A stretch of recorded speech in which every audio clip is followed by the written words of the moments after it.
dunya wal akhirah waj'alna rizqi warzuqna millatihim ayashirna bi zumratihim bil afiyati wa salamatin awal Fatihah. A'udzu billahi minasy syaithanir rajim. Bismillahirrahmanirrahim. Alhamdulillahirabbil alamin arrahmanir rahim maliki yaumiddin. Iyyaka na'budu wa iyyaka nasta'in ihdinas siratal mustaqim. Siratal ladzina an'amta 'alaihim ghairil maghdubi 'alaihim waladdallin. Amin.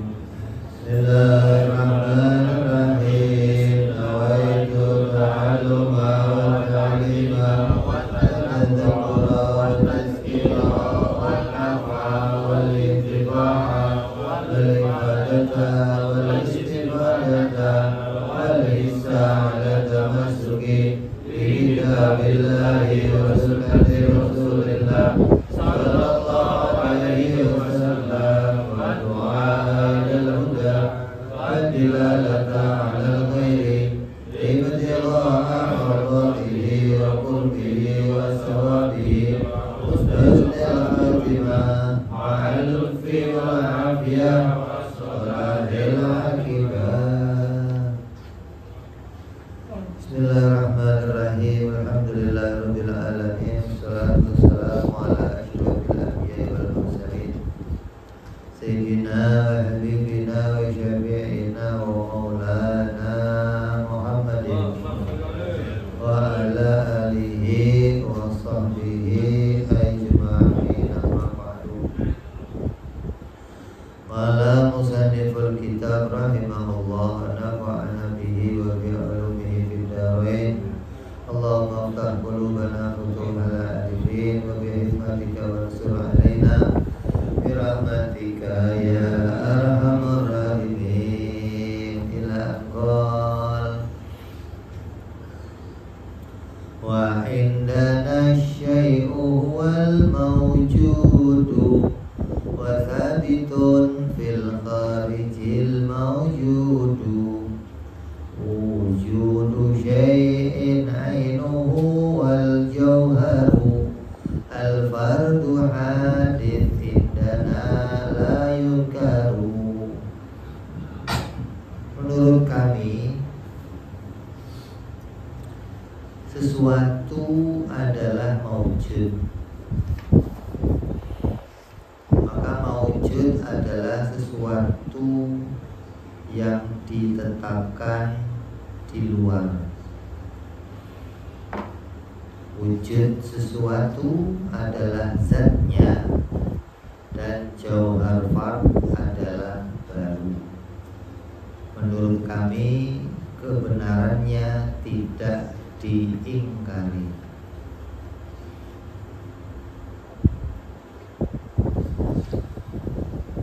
Ini makna terjemah. Maksudnya yang namanya syai'. Apa itu syai'? Sesuatu itu apa?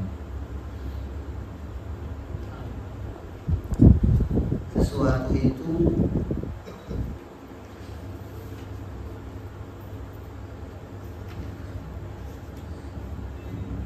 perkara yang bisa dilihat oleh mata. Sesuatu itu syai' itu maujud. Perkara maujud itu perkara yang bisa dilihat oleh mata. Perkara yang berdiri pada zat namanya maujud. Kalau wujud itu zatnya, maujud sifatnya. Sifat yang berdiri pada zat namanya maujud. Kalau wujud zatnya. Jadi ada wujud, ada maujud. Kayak sifat sama mausuf. Sifat itu yang berdiri pada zatnya, mausuf itu zatnya. Sifat mausuf, wujud sama maujud.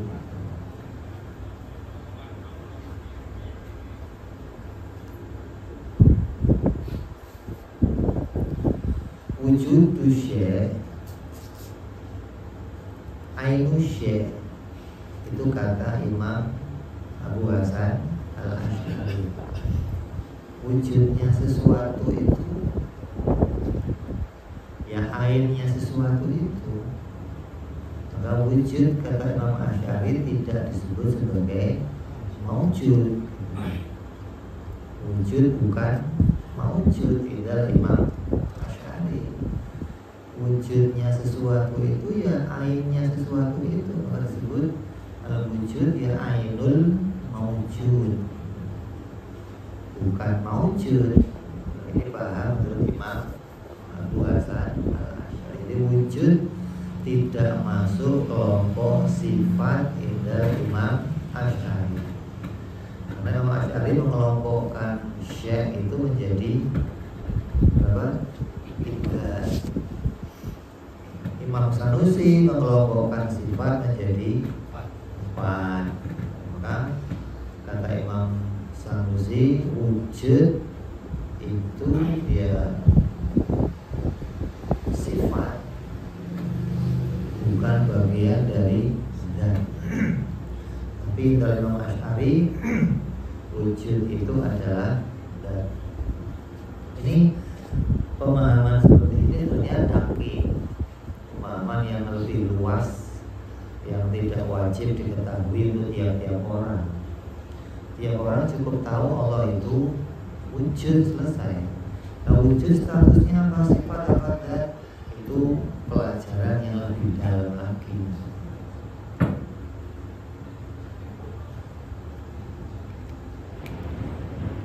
Ente tahu ya boleh, ente nggak tahu juga boleh. Bukan perkara yang wajib untuk diketahui. Ini bukan fardu ain gitu. Hukumnya fardu kifayah. Adapun yang fardu ain wajib mengimani kalau Allah itu wujud gitu aja. Ini yang kemudian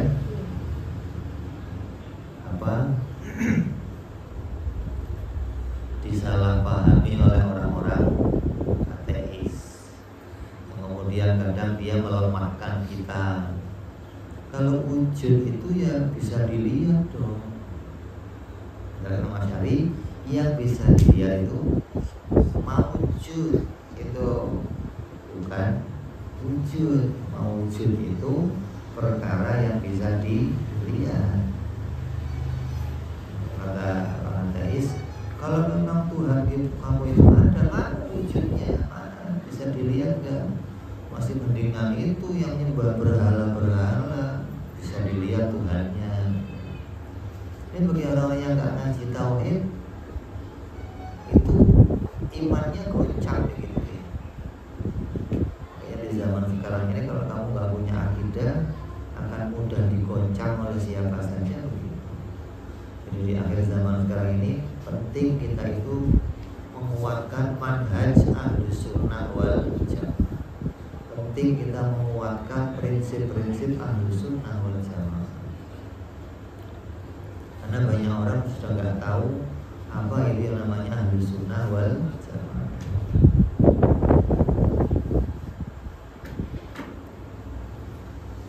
Menurut kami Ahlus Sunnah wal Jamaah, Johar Fard adalah sesuatu yang baru. Kami tidak mengingkari keberadaan dan ketetapannya. Zatnya makhluk itu ya johar. Johar itu sesuatu zatnya makhluk, atau johar itu jirim lah. Johar itu mesti jirim. Kalau jirim pasti perkara yang baru. Karena jirim itu sesuatu yang terikat oleh suatu ruang. Kalau dia terikat oleh suatu ruang, berarti ada yang mengikatnya. Gak mungkin terikat sendiri kan? Gak mungkin ada benda menempatkan dirinya sendiri kan? Benda itu pasti ditempatkan oleh yang lain. Gak mungkin dia bisa menempatkan dirinya. Namanya johar pasti baru.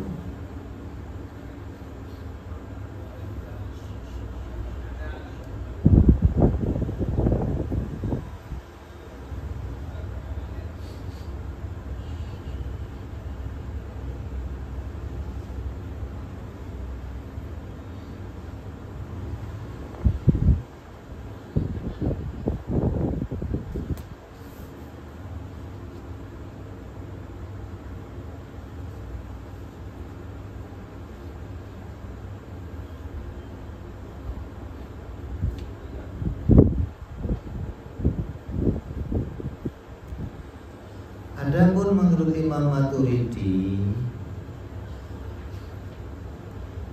wujudnya syekh itu bukanlah ainus syekh, bukan pula hakikatnya syekh, sebagaimana telah jelas di dalam pembahasan sifat wujud.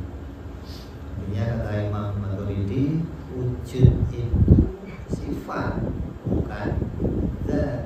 Kenapa? Karena wujud itu bisa memberitakan kepada keberadaannya si zat. Sesuatu yang bisa memberitakan menjadi khobar, berarti dia bukan perkara yang sama. Karena kalau ada perkara yang dikhobarkan dengan perkara lain, berarti perkara lain itu beda dengan yang dikhobarkan. Allahu mawjudun, berarti wujud bagi Allah itu bukan zat. Wujud bagi Allah adalah sifat. Ketika wujud itu menjadi sifat, sifatnya apa? Sifatnya zat, bukan zat itu sendiri. Ini perbedaan pendapat antara dua imam ini. Ini hanya perbedaan lafaz saja. Menamai zat itu sebagai apa? Ainul maujud, atau menamakan zat itu sendiri, wujud itu sendiri. Kedua-duanya punya paham yang sama bahwa Allah wajib wujud, selesai. Tidak ada perbedaan antara keduanya, perbedaan dalam menamainya. Beda dalam penamaannya. Angin sama udara beda sama itu. Itu juga. Itu menamain angin ya boleh, menamain udara juga boleh. Tujuan Syekh Ibrahim Al-Laqani memaparkan masalah ini adalah untuk menolak keyakinannya golongan Softoniyah yang mengingkari wujud dan hakikatnya syekh. Mereka meyakini bahwa keberadaan syekh itu hanyalah khayalan saja. Pada hakikatnya syekh itu enggak ada, seperti sulap atau magic atau sihir, itu hanya fata morgana gitu doang. Syekh itu fata morgana, enggak ada barangnya. Jadi kelihatannya ada, padahal nggak ada aslinya. Jadi orang-orang ini mau mendepankan bahwa apa yang namanya sesuatu yang kamu lihat ini nggak ada aslinya, hanya kelihatannya doang ada, bukan aslinya, bukan sesuatu yang betul-betul ada. Sedangkan ijma'nya ulama Ahlus Sunnah menyatakan bahwa Juhal Fard merupakan sesuatu yang baru. Juhal Fard adalah bagian yang tidak bisa dibagi dan tidak bisa dipisahkan sama sekali. Johar disebut baru karena dia didahului tidak ada, kemudian menjadi ada. Sesuatu yang baru pasti didahului dengan ketiadaan. Hal ini adalah sesuatu yang dipendapatnya seluruh ahlu sunnah wal jamaah, atau seluruh orang Islam. Maka para filosof menyatakan bahwa semua ciri termasuk dari susunan, mau itu apa saja, seperti tanah liat bagi kendi, atau kapas bagi kain, itu semua punya bahan dasar dari jirim. Sedangkan jisim itu adalah sesuatu yang tersusun dari beberapa jauhar. Sebagaimana kendi yang terbuat dari tanah liat atau kain yang tersusun dari kampas. Inilah pendapat filosof. Adapun pendapat kita Ahlussunnah wal Jamaah, yang demikian disebut adalah arad, bukanlah jauhar. Maksud perkataan Syekh Ibrahim Al-Laqani, indana la yunkaru, adalah kami Ahlussunnah wal Jamaah tidak mengingkari wujudnya jauhar fard karena adanya Allah. Allah Maha Kuasa memisah-misahkan jisim. Berbeda dengan filsuf yang mengingkari wujudnya jauhar fard, sehingga mereka beranggapan tentang kodimnya alam semesta ini. Artinya orang-orang filsuf itu mau menghilangkan, mau menyatakan bahwa yang namanya alam ini baru tapi kodim, dia berubah keadaannya tapi tidak berawal. Sedang kita Ahlussunnah menyatakan bahwa setiap yang berawal, yang pernah tidak ada menjadi ada, itu dia pasti perkara baru dan dia pasti perkara yang diciptakan. Gak mungkin ada perkara yang baru itu terus konflik, gak mungkin. Ini mau menyatakan tentang pendapatnya orang-orang filsuf yang mengatakan bahwa alam ini keberadaannya itu kodim, bahwa yang namanya jauhar itu aslinya ya gak ada, yang ada itu hanya jisim. Semuanya itu tersusun, semuanya itu tidak ada perkara yang tunggal, gak ada, semuanya itu pasti jisim. Ini bertentangan dengan pendapat Ahlussunnah wal Jamaah. Artinya bagi kita wujud itu ya gak hanya satu wujudnya Allah. Wujud itu ya ada wujud qadimah, ada wujud hadisah.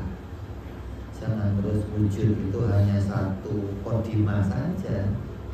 Wujud itu ya ada wujud hadisah, ada wujud qadimah. Ahlussunnah begitu.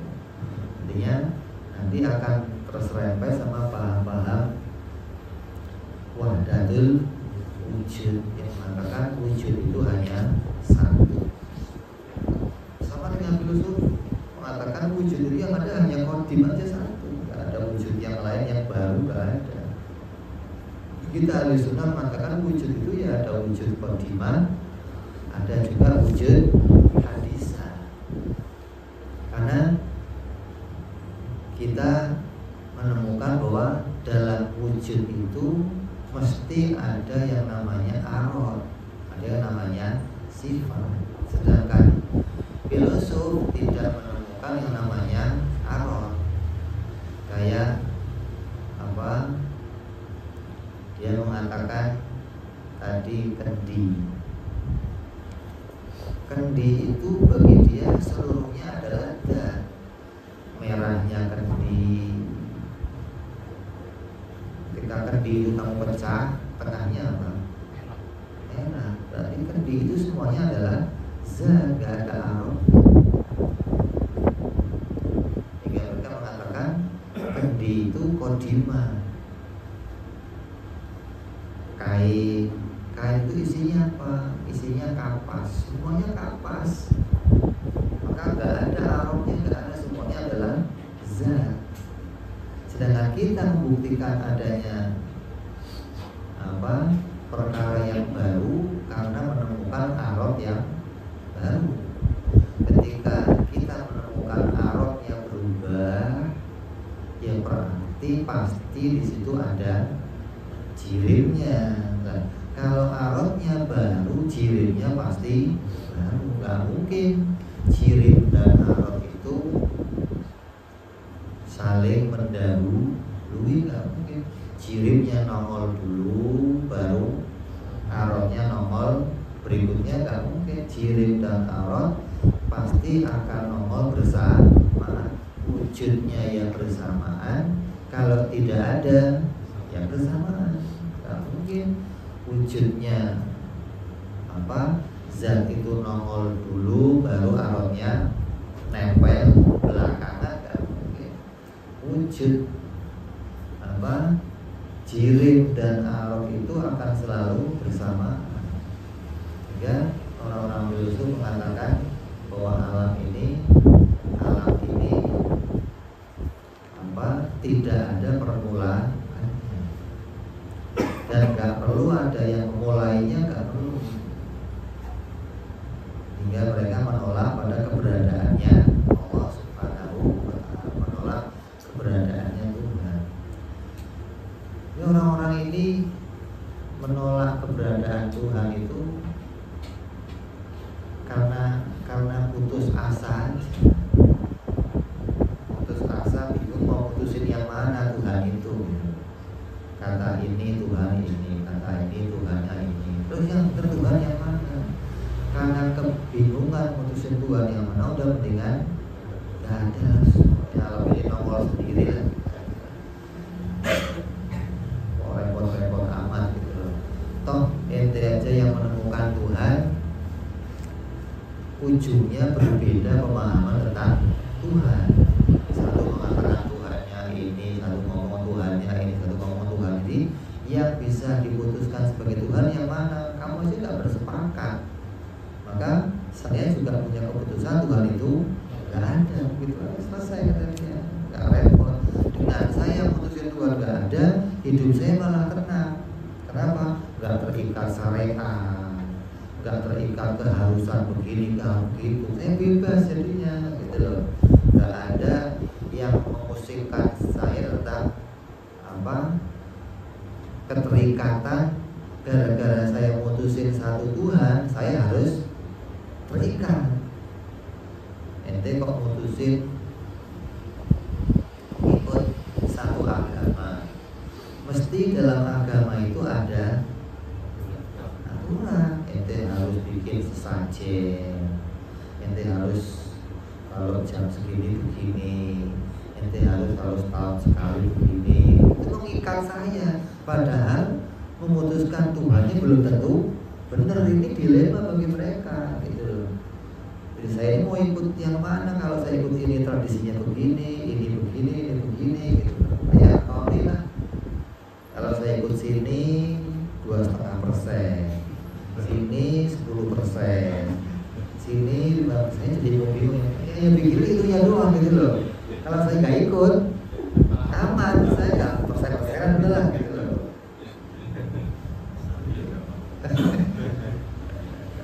Jadi kan saya robot persen-persenan gitu loh. Udah mendingan nggak semua ya. Udah aman aja, nggak usah ikut kemana-mana gitu loh. Jadi permasalahannya yang begitu aja. Nah, kalau dia punya akal yang waras, mestinya kan kita nemu adanya johar, nemunya perkara yang baru itu dari zida manhoma. Adanya zida, adanya arot. Arot itu selamanya tidak bisa berdiri sendiri. Ya, arot selamanya nggak bisa berdiri sendiri. Ketika arot itu ada, maka dia akan selalu bergantung pada sesuatu.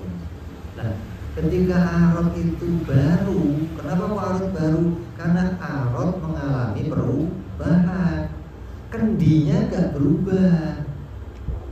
Ente boleh lihat kendi aja, atau ente lihat kain itu masih kain aja. Tapi pada kain itu ada arot. Arot yang paling umum apa? Gerak dia. Kendi itu punya arot gerak dia. gerak diam itu adalah arot pada si kendi. Lah, kalau gerak diam pada kendi itu bisa berubah, kadang kendi itu gerak, kadang kendi itu diam, maka ini membuktikan gak mungkin kalau kendi itu perkara yang kodim. Gak mungkin ada kodim kok sifatnya baru, gak mungkin. Kalau sifatnya baru mesti barangnya baru. Perkara yang kodim sifatnya harus kodim, gak mungkin kodim kok sifatnya berubah, gak mungkin. Makanya apa? Kayak orang-orang Wahabi mensifati Allah dengan duduk, dengan gerak, dengan bagi dia sifat ma'ani itu gak ada. Karena kalau sifat ma'ani itu ada, berarti Allah akan disifati perkara yang baru nanti, gitu loh. Dengan Tuhan gak mungkin sifatnya baru. Sehingga ketika dia mensifati Allah dengan sifat-sifat ini, bagi dia itu hanya subut aja, itu bahagia aja, bukan perkara yang wujudi, gitu loh. Kalau sifat-sifat ma'ani pada Allah itu wujudi, kemungkinan kata dia akan terjadi ada dua kodim pada satu barang. Zatnya kodim, sifatnya kodim. Apalagi kok zatnya kodim, sifatnya baru, nggak mungkin. Jadi untuk menghilangkan ini bagaimana? Udah buang aja sifatnya. Adapun yang disebut di Quran itu bukan sifat ma'ani, nggak ada sifat ma'ani, nggak ada. Yang ada hanya zat. Itu semua hanya intibariyah. Dengan intibariyah itu ya boleh aja. Ya kita mengatakan fi'ilnya Allah itu baru, itu intibariyah, boleh aja mengatakan perkara baru pada Tuhan, tapi derajatnya bukan wujudiyah. Kalau wujudiyah pada zatnya Allah,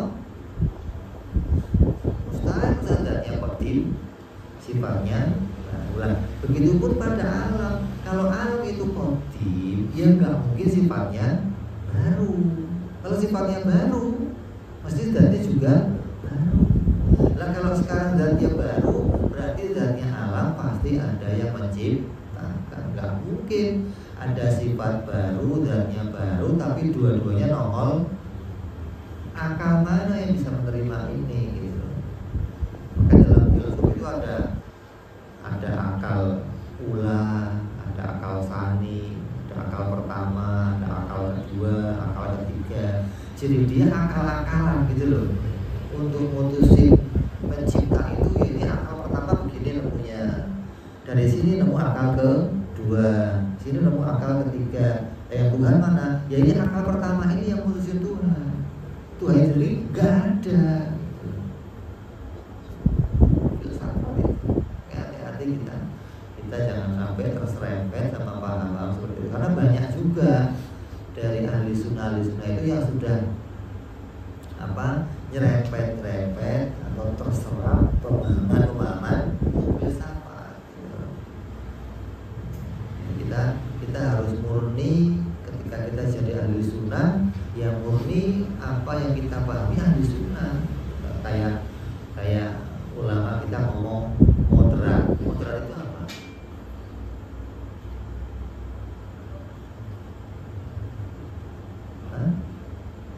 Moderat itu apa?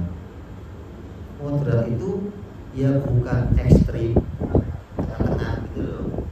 Nah, kata-kata moderat itu berasal dari orang-orang filosof. Kita nggak boleh pakai itu. Kita pakainya apa? Wasatiyah gitu loh. Bahasa kita sendiri, jangan pakai bahasa mereka. Kita sudah punya bahasa. Ahli sunnah itu adalah orang-orang yang berada pada keadaan orang-orang wasatiyah apa? Ya bukan ekstremis kanan, bukan ekstremis kiri, bukan orang yang melebih-lebihkan, bukan orang yang mengurangi gitu. Jangan pakai bahasa mereka. Jadi banyak orang kita sendiri yang kemudian sudah terserempet bahasa mereka.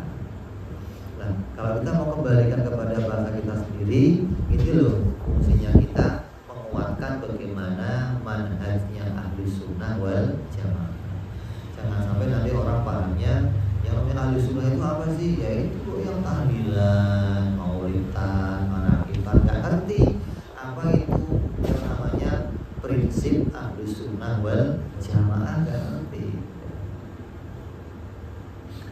Kayak orang-orang yang tadi pagi saya ikut ada buku di Robito, narasumbernya Habib Ahmad Baharun jelasin tentang dia pernah diundang ke Lemhanas. Lemhanas itu apa?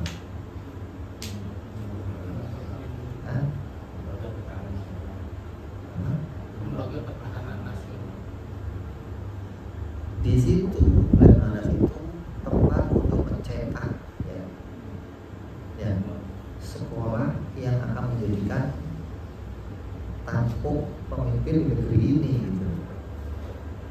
Nah, ketika dia bicara di Lemhanas tentang bagaimana akidah orang Islam, bingung. Memang ada ini yang jadi pelopor negara nggak ngerti fondasi gimana coba?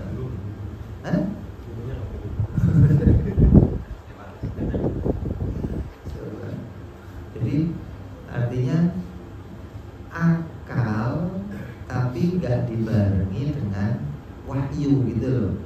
Jadi murni akal tapi nggak pakai agama yang begitu, jadinya filosof jadinya. Makanya ketika orang itu berpegang kepada wahyu kemudian berpegang kepada akal, ini akan menguatkan agama kita. Jangan wahyu doang kaku jadinya, wahabi keluarnya. Akal doang jadinya gitu. Jadi ahli sunnah itu orang yang berpegang kepada wahyu dan bisa memahamkan orang, mempunyai dalil tentang bagaimana menguatkan pemahaman tentang wahyu itu sendiri. Hingga ketika kita berpegang kepada wahyu, berpegang kepada berita Nabi, kemudian akal itu bisa memahamkan, bisa punya dalil-dalil, ini loh yang menjadi penguatnya ahli sunnah wal jamaah.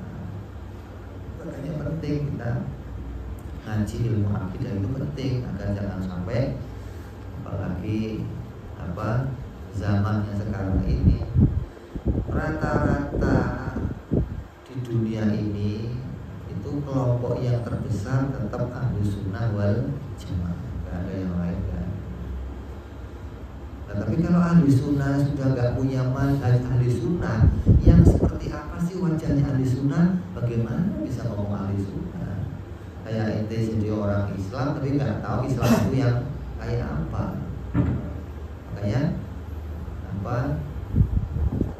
kesimpulannya ulama ini zaman sekarang ini sudah harus kembali kepada pokok utama, menghidupkan kembali manhaj ahli sunnah wal jamaah. Ketika semua pesaing-pesaing ahli sunnah sudah mulai bermunculan di mana-mana. Perkataan Nabi yang mengatakan akan jadi 73 itu sudah kelihatan di mana-mana. Mereka mengatakan kami orang yang benar, kami punya paham yang lurus, kami punya paham. Nah, yang kasihan siapa? Orang-orang awam, orang-orang yang baru akan masuk Islam, orang-orang yang baru mau jadi mu'alaf, orang yang baru dari balik mulai tumbuh. Saya harus ikut yang mana gitu loh.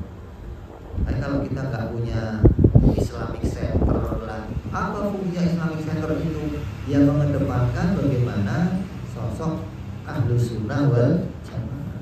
Walaupun di depan orang-orang kafir, kita sama Wahabi, sama Syiah, ya kelihatan akur lah, nggak usah bermusuhan gitu loh, biar nampak Islam itu bersatu. Tapi dalam Islam sendiri, ya lampung didukung kalian. Saya nggak bisa dipahamkan paham kamu. Kita punya manhaj sendiri dalam ahli sunnah wal jamaah. Bagaimana mengimani zat Allah, mengimani sifat Allah, mengimani ciri itu baru, johar itu baru, araf itu baru. Kita nggak bisa dipaksakan. Kenapa? Karena memang itu yang bisa dipahami. Dari situlah kita punya prinsip-prinsip dalam mengimani Allah dan mengimani Rasulullah SAW. Kalau nggak dimulai dari modal itu, kita nggak akan bisa paham manhajnya ahli sunnah wal jamaah. Jadi Imam Ibrahim Al-Qani ini mau mengedepankan bait ini untuk menolak paham-paham orang-orang filsafat yang mau mengedepankan bahwa nggak ada yang namanya ketuhanan.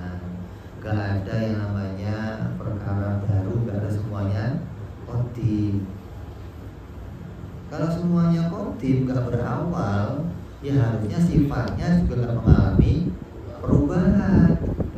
Kalau sifatnya mengalami perubahan, berarti dia pasti perkara baru. Kalau dia perkara baru, ya berarti dia mesti ada penciptanya. Nggak mungkin ada barang baru kok kodim. Gimana nemunya? Mau kodim sama baru itu berlawanan. Gimana ada barang baru tapi kodim? Ini paham-paham yang keluar dari apa yang jadi pahamnya Ahlussunnah wal Jamaah. Jadi yang namanya johar, sesuatu yang tidak kita ingkari. Kenapa? Karena memang itu nyata bahwa diri kita ini adalah susunannya johar. Nah, kalau johar tersusun, ada jirimnya, ada jisimnya, ya berarti juga pasti ada arotnya. Kalau arotnya baru, ya joharnya juga pasti akan baru. Gak mungkin arotnya baru kok joharnya itu kodim. Inilah yang menjadi apa yang di dalam bab ini mau disampaikan oleh Imam Ibrahim Al-Laqani. Hingga kita punya prinsip bagaimana memahami hal tersebut.